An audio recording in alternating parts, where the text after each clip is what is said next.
So you've started buying a bunch of 3D parts. You don't know where to store them. We're going to show you today. Let's go. Curtis A reached out to me, said make a theme song for my show. Said alright, just give me all the details, man. And my homie says he don't know. Well, if you're gonna pay me big bucks, cause I might should have something to say. He said, you know what I bring, I'm the customizing king, nothing else matters anyway. So is he gonna have guests? I don't know.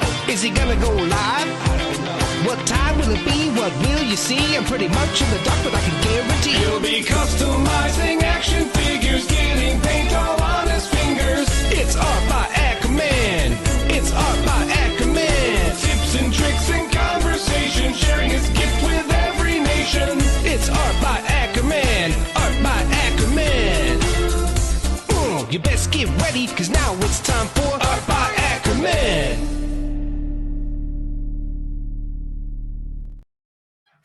Howdy, folks. We're back again. Going to talk about some tools, some tips, all that kind of stuff. You've got into this. You've started to do some customizing. You started to order some 3D printed parts from different places, and now you're trying to keep it organized, trying to do something with them. So we're going to look at what kind of things that I use. Maybe it'll help you. Maybe it won't. Maybe you got some other ideas that I haven't tried yet. You can throw those in the comments. That'd be great. First thing we're going to start off with is a good old-fashioned head rack. If you've gone to any conventions where somebody was selling painted heads, you've probably seen these. This is actually a spool holder for sewing, right? So you can get these a lot of different places. I'll throw up a link on Amazon for one. They're usually like $10, $10, $15, something like that. For 60. They do have a 121 that is the same width, but it just goes higher. It's twice as tall. If you just need a whole bunch of head spaces. But these are perfect for heads, especially when you add these little like Nerf darts. And the ones that I'm using are not actually Nerf brand. They're like an off brand, but they're cheaper. You can get a whole bunch of them for fairly decent price. I'll throw the link in for that. They normally come in like a light, like wood color, just basic wood color. I like to paint mine up just to make them look a little different. Sometimes I take these to shows. If I do, I just like it to look a little bit nicer than just the basic wood color. So, because these darts were kind of gray, what I did was I sprayed this thing in black. And then just took like a black, primer. I didn't use my Citadel because that stuff's too nice. Got to save those for customs. But I think I just used a black primer, sprayed it all down, and then I misted kind of a gray over top of it to kind of give it like a kind of speckled gray and black look. And then just threw these Nerf darts on here or Nerf-ish darts on here. And then the heads just pop right on. So, you can see like this one here has got the dart still attached underneath of it.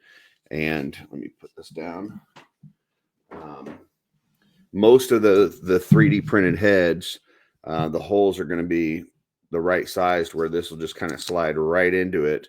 And then you can just pull it out. So this is good for if you're just kind of storing heads you're planning on painting, or heads that you have painted, any of that kind of stuff. So I've got a few of these things.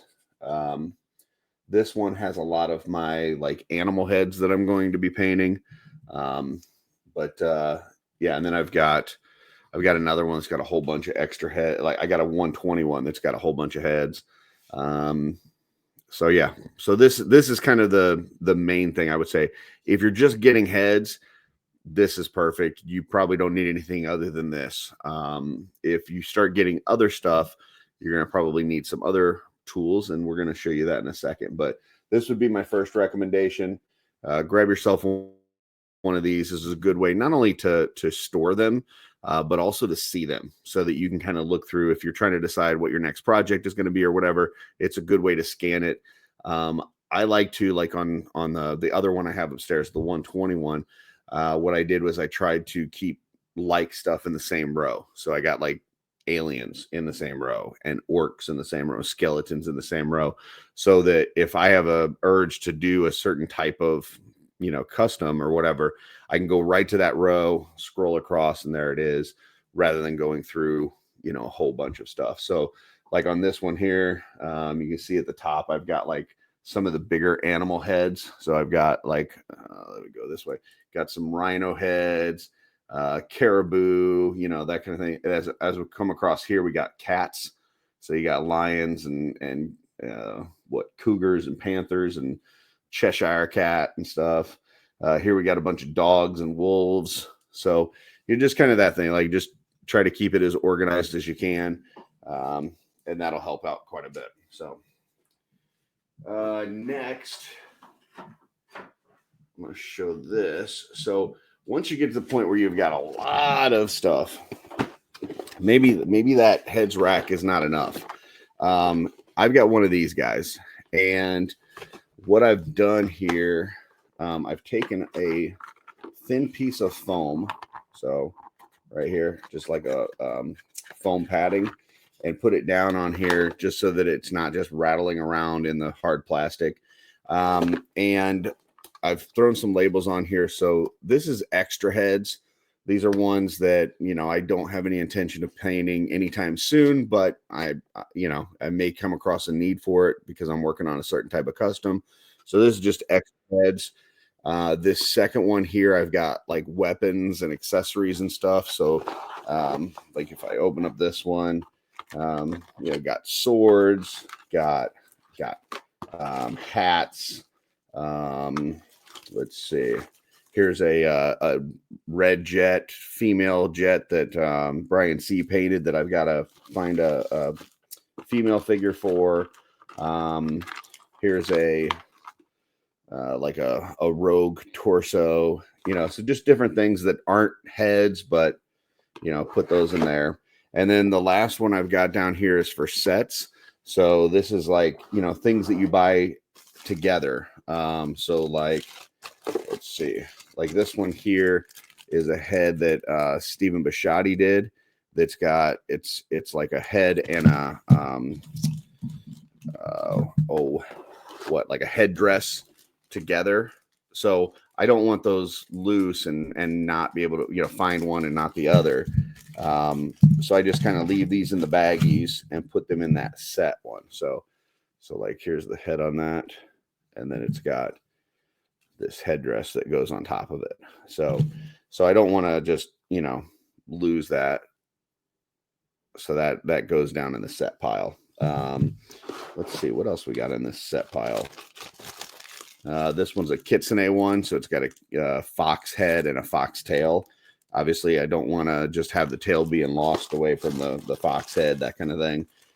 This is one that's a set. It's an armored set. So it's got a sword, a shield, and then some pauldrons that all have kind of similar design. So once again, would rather keep that together as a set. So that's kind of what I do with my extra stuff. So if it doesn't go on my head rack, it's kind of going here. So, and I'll try to, I don't know if I bought that one on Amazon or not. But I'll try to find a link for that if I can.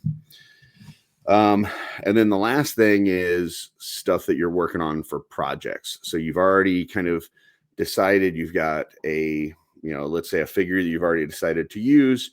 You've got maybe an armor set or a head or whatever that you're going to use with it. That's when I put them in these containers here. And these are just like food takeout containers. A lot of times if you order from like a Chinese restaurant or something, they'll put your food in one of these. And you can get these pretty cheap. I'll see if there's a link on Amazon, but I know they have them at Walmart as well. And you can buy a bunch for not too much money. And the great thing about these, they're kind of the perfect size for an action figure as well as some parts and stuff, but they also stack.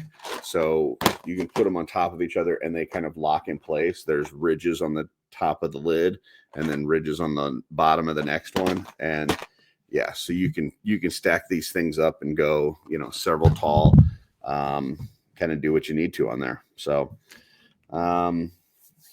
yeah, that's really all there is to that.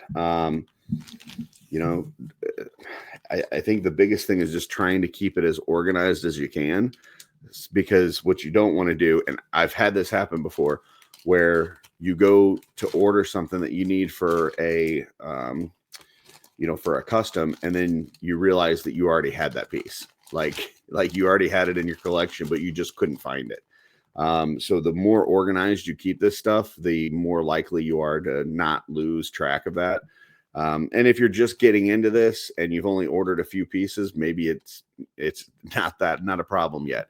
But as you go on and you get more parts and stuff, as a customizer, you end up with at some point you have a plethora.